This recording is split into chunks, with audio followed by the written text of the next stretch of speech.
இப்போ வந்து இது என்னுடைய ஐடி, தலைவர் சொன்ன மாதிரி தான்.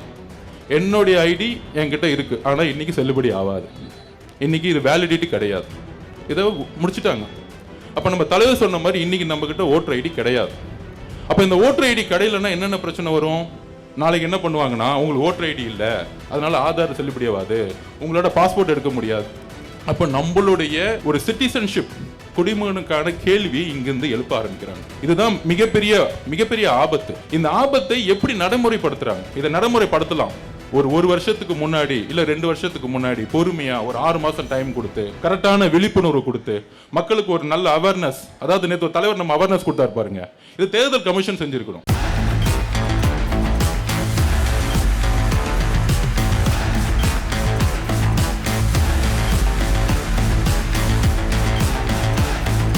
சுகாதாரமான நாட்டு பசுக்களிடமிருந்து பெறப்பட்ட தமிழ் பால், பதுப்பொருட்கள் இல்லாதது, கலப்படமில்லாதது. தமிழ் பால், நன்மை முழுமை.